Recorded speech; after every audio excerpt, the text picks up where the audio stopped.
وہ شکل سے شریف گھر کی بیٹی لگ رہی تھی.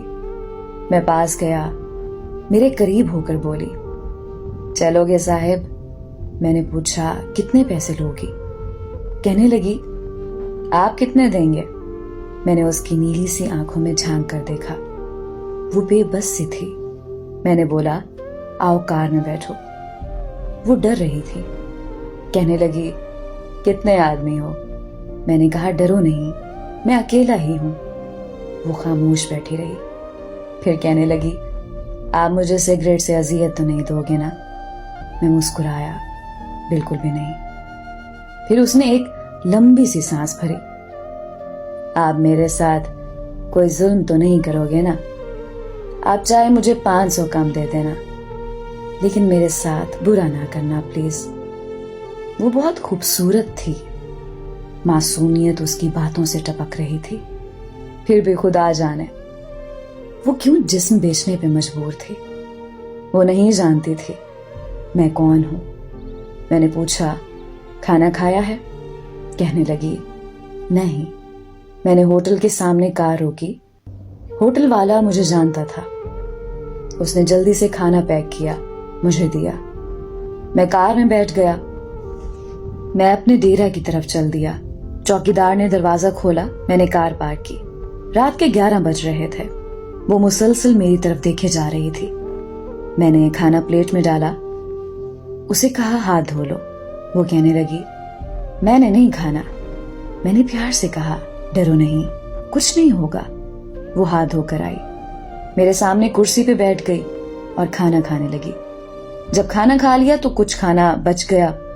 کہنے لگی, یہ میں گھر لے کے جا سکتی ہوں؟ میں مسکرایا, بالکل بھی نہیں. وہ چپ ہو گئی, برقع اتارنے لگی. میں نے کہا, رک جائیں, میرے پاس آ کر بیٹھ جائیں. وہ حیران تھی. میری آنکھوں میں دیکھ کر بولی, جلدی سے اپنا کام کریں, مجھے واپس چھوڑیں.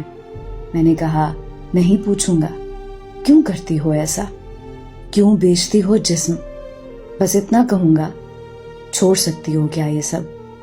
وہ میرے چہرے کی طرف دیکھنے لگی. آپ پاگل لگ رہے ہیں مجھے. میں نے اس کی آنکھوں میں دیکھا.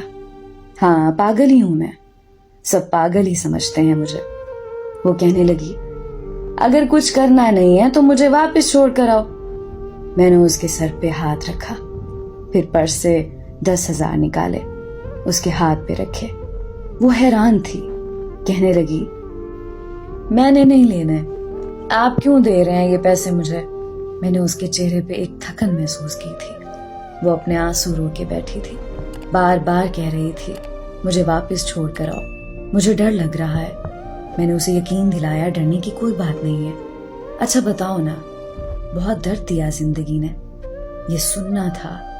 اس کی آنکھیں نم ہو گئی تھیں, جیسے کوئی قیامت گر گئی ہو اس پہ. میں سمجھ چکا تھا, کوئی بہت بڑا درد لیے گھوم رہی ہے.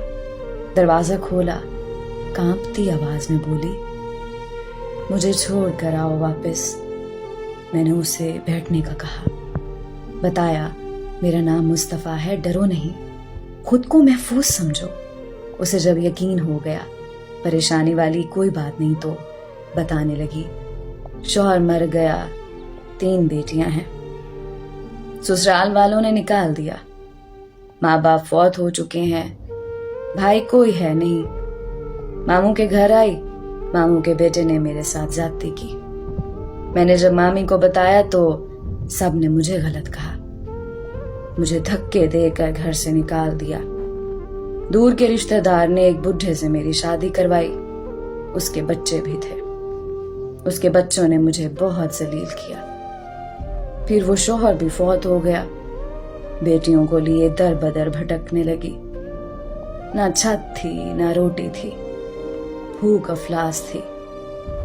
سڑک پہ کھڑی تھی, ایک صاحب آئے, کہنے لگے, 1 گھنٹے کے 5,000 دوں گا. نہ چاہتے ہوئے ماں کی ممتا, حالات کی ستائی ہوئی, کیا کرتی. آخر چل دی. اب ہر روز جسم بیچتی ہوں. کرائے کا گھر لیا ہے, بیٹیوں کو اکیلا چھوڑ کر آتی ہوں. کیا کروں؟ بہت بار سوچا خودکشی کر لوں, لیکن